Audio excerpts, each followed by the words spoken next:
Hi, I'm Carly and welcome back to MHN Season 6, and this is school announcements where I'm going to be giving you all the latest news on MHS and fill you in on what you've been missing during the daily announcements every week.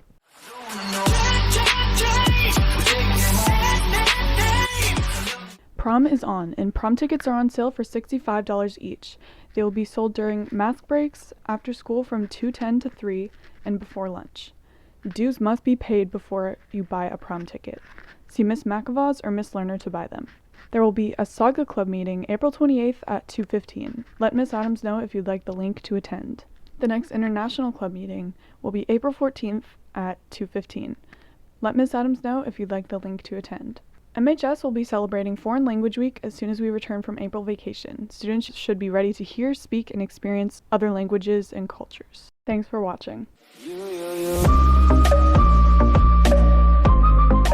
Hi, my name's Sean, and today I'm going to be talking about how COVID has impacted high school sports. With this makeshift school year, a lot of seniors are missing out on their senior year. Despite still having our sports season, senior athletes are still missing out on a lot. Here are some interviews with soccer players Reese Lowry and Patrick Briggs. What are your opinions on the makeshift season that we had? I was pretty happy that we were able to play it all. It was pretty fun. It wasn't ideal, but I think we had a really fun and successful season. Do you think the rules and restrictions were necessary this season? 100%. We needed to be safe, and the only way we could do that was with rules. Yeah, I would say it would be because COVID was a pretty big thing. It's pretty contagious, so it was pretty important to do these rules. How upsetting for you was it when you found out that you were going to miss playoffs? It was pretty upsetting. I thought we could have maybe gone far this season. But, we were able to play it all, and that's what matters. I was disappointed. We had a really good team this year, but obviously they did it for a reason, so there's nothing we could really do about it. Were you satisfied with your last season in high school? Yeah, I was happy to spend time with my friends. Even though it wasn't an ideal playing situation, I was happy that I could spend time with my friends after school and score some goals and have fun. I would say yes. Just going out there and playing with my friends were just a fantastic time to end my high school career. What we can take away from this is that despite the weird and short season, and with everything that's been happening with COVID, senior athletes were just happy to have been able to play their final season.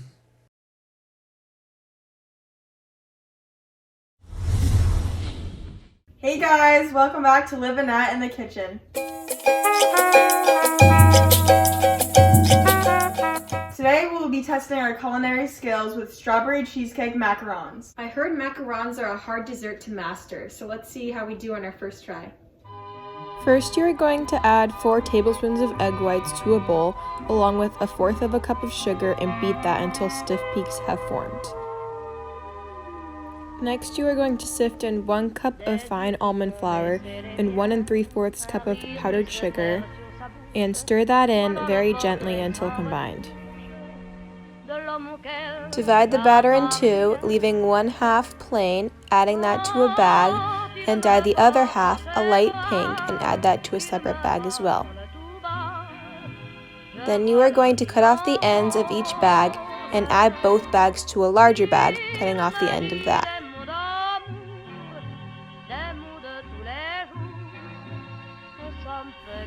For the filling, add 8 ounces of softened cream cheese and 1 cup of powdered sugar to a mixing bowl, along with 2 tablespoons of milk, and beat until nice and combined. Add that to a small plastic bag and cut off the end of that.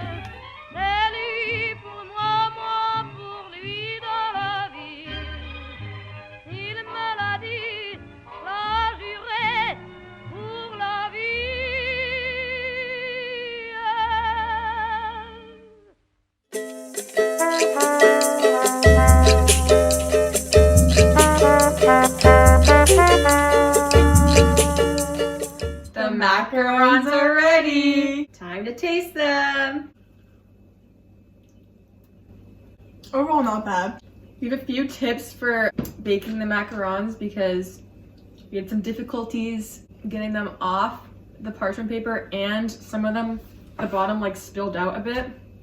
So our recommendations are to make them not too big, not too small though, so a good medium size.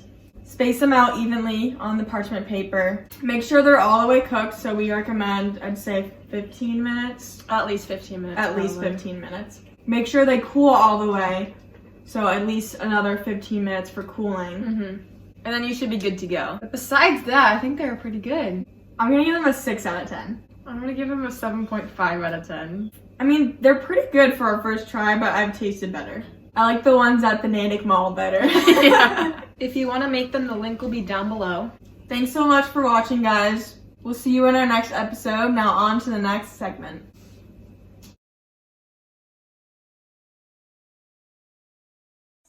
Hello and welcome back to the Writer's Corner. I'm your host, Micaela Carey, and this week I'll be walking you through creating a story. So let's get started. Now, it's very hard for a lot of people to come up with a plot, myself included, and I've just come up with a few ways to find inspiration for your stories. These include Pinterest, prompts, life in general, nature, music, books, and television. These are all very helpful. You can look at these in many different ways. I have a prompt here that I actually found on Pinterest that we're just going to use as the idea for all of these things we're going to talk about today. So this general plot is that salt is known to repel evil things, which we've heard in many TV shows. And a bunch of companies start to drain the sea of salt. And this sets free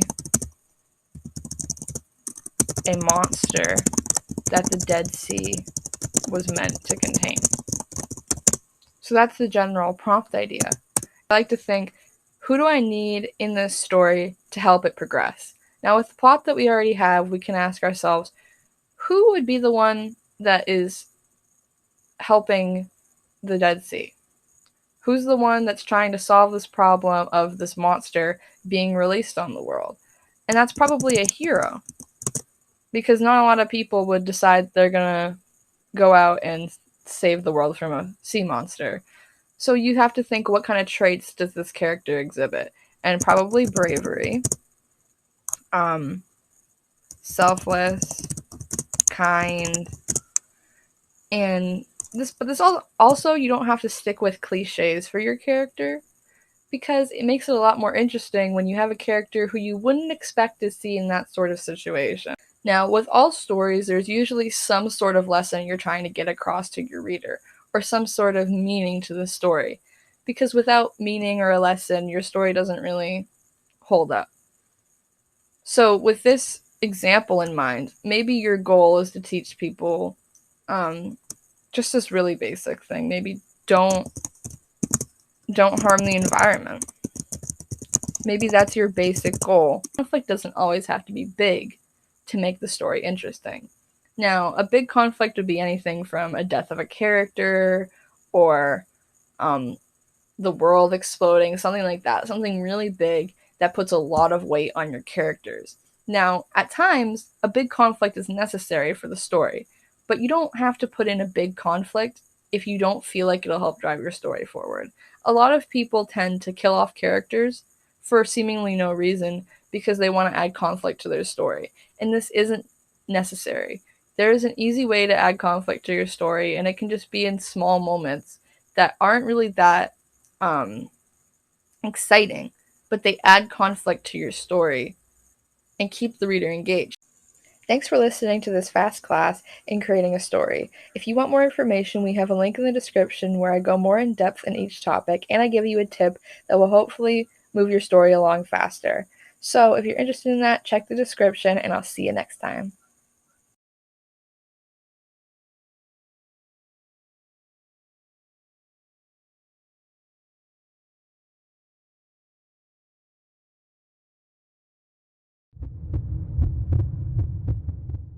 Hello all.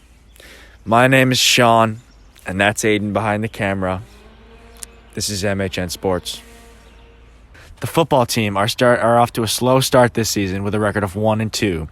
They most recently lost 3-14 to Tingsboro. The Tigers also recently lost to Littleton, 34-27. The Tigers' only win this season came against Hudson, where they won 7-6. Go Tigers! The Tigers' next game is April 10th at 6 p.m. against Clinton. And then they're playing GD at 2 p.m. on April 17th, with one final game to be decided for the April 23rd. Bye.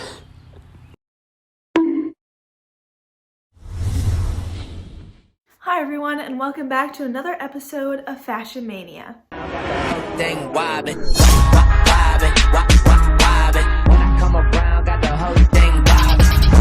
So, since prom is coming up and we are going to pray that it doesn't get canceled, I thought I would do a little prom series. Today we're going to talk about different style dresses and what accessories / hair I think would look good with them. Alright, so let's start off with if you're thinking of going for more of a simple dress. One that's maybe more satiny, not a lot of designs or sparkles on it. So because you have a simple dress, then it's important to accessorize so it's not boring. Necklaces, earrings, clip-on earrings if you can't get your ears pierced like me. Rings, you can kind of do whatever you want with accessories because they're being used to amp up your outfit. And then for hair, I think instead of an updo, your hair down would look good. Because there isn't much on the dress, so by having your hair down, you're not taking anything away from it, if you know what I mean. Now, if you have a dress with maybe a lot of lace, some embroidery, sparkles, gems, maybe it's more poofy like a princess dress, then dialing back on the accessories is important because you don't want it to be overwhelming or too much. I think in some cases you can skip the necklace and just go for like some earrings or a bracelet just to balance it out. For this style of dress, an updo would look better because you want to show off the dress and you don't want your hair covering anything. Okay, let's talk more about jewelry. If you're deciding what length of necklace you should go for, look at the neckline of your dress. Usually if you have like a straight across neckline, maybe it's a strapless dress, then shorter necklaces like chokers will look good. And then if you have a deeper V, longer necklaces. This is also just like a basic, usually what would look good with the dress. Necklaces and jewelry can depend on your body type or face shape too. So this is just like usually what looks good, but you can do whatever you think looks good. Now, what color jewelry you should choose? Should you go for gold, silver, rose gold? You can decide this based on your skin tone. If you have warm undertones, then a gold or a rose gold jewelry would look good. And if you have cooler undertones, then silver or white. It's pretty easy to find your skin tone. There are different tests you can do, like looking at your wrist, and if you have like blue veins, then you have cooler undertones, and if you have green, then it's warm. Or also just holding up like a white piece of paper to the side of your face and seeing if your skin tone looks a bit warmer than the white or cooler. Alright, thanks for watching this episode of Fashion Mania. Let's do another prayer the prom doesn't get canceled. See you next episode.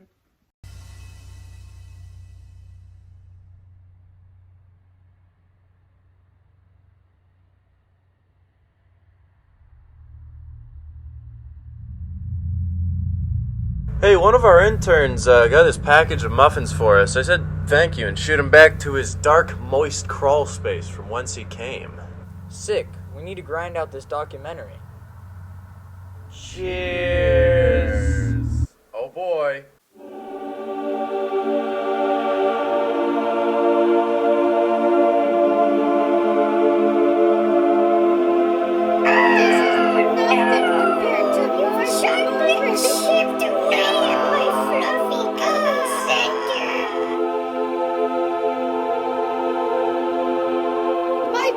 My sisters, I will exact vengeance on these cold-blooded murderers!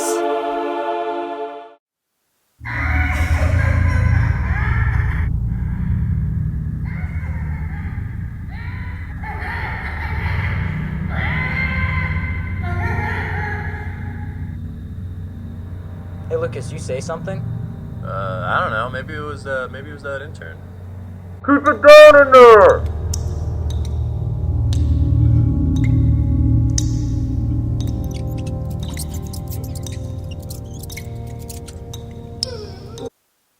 It's me, Muffy, and it's time to chip, chocolate chip, away at you.